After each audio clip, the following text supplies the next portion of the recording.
Budget আলোচনার শেষ দিনে অংশ নেন সংসদ নেতা ও প্রধানমন্ত্রী শেখ হাসিনা। এ সময় তিনি দেশের উন্নয়নে তার সরকারের নেয়া নানামুখী উদ্যোগের কথা তুলে ধরেন।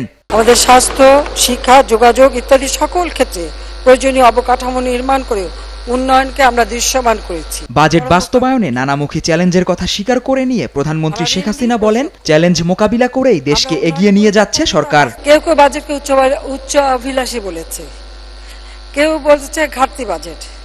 আবার কিছুক্ষণ আগে বিরোধী দলের নেতাও বললেন এই বাজেট বাস্তবায়ন সম্ভব না, বা আমাদের প্রবৃদ্ধির হার কমাতে হবে, বার্ষিক উন্নয়ন কর্মসূচি কমাতে হবে ইত্যাদি ইত্যাদি।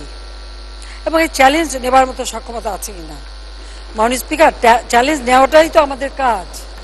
আমরা তো চ্যালেঞ্জ নিয়েই চলতে চাই এবং চ্যালেঞ্জ নিয়েই এগিয়ে যাচ্ছি।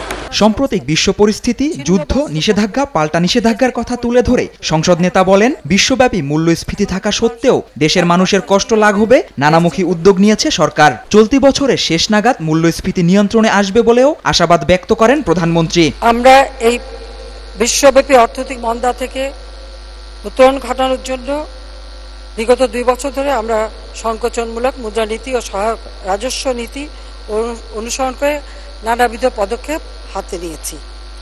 নীতি সুদের হার 8.5% উন্নীত করা হয়েছে এবং নীতি সুদ হারের করিডোরের ঊর্ধ্বসীমা 10% নির্ধারণ করা হয়েছে। আমরা আশা করি যে আমাদের গৃহীত পদক্ষেপের ফলে 2024-25 অর্থবছর শেষ নাগাদ আমাদের মূল্যস্ফীতি আমরা আরো নিয়ন্ত্রণ করতে পারবো, হ্রাস করতে পারবো। 2041 সালের মধ্যে স্মার্ট বাংলাদেশ গড়ার লক্ষ্য নিয়ে শিক্ষাক্ষেত্রে নানা উদ্যোগের কথা তুলে ধরেন প্রধানমন্ত্রী।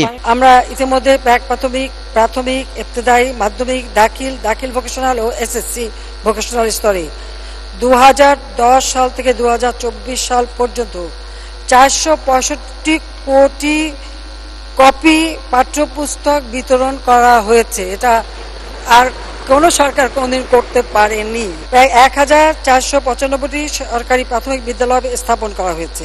যেখানে যেখানে বিদ্যালয় ছিল না আমরা করেছি। 2040 সালের মধ্যে 60,000 মেগাওয়াট বিদ্যুৎ উৎপাদনের লক্ষ্যমাত্রার কথা উল্লেখ করে সরকার প্রধান বলেন, আগামী দিনে বিদ্যুতে দেয়া ভর্তুকি কমিয়ে আনবে সরকার। জুবায়ের রাজিন, নিউজ ডেস্ক, দেশ টিভি।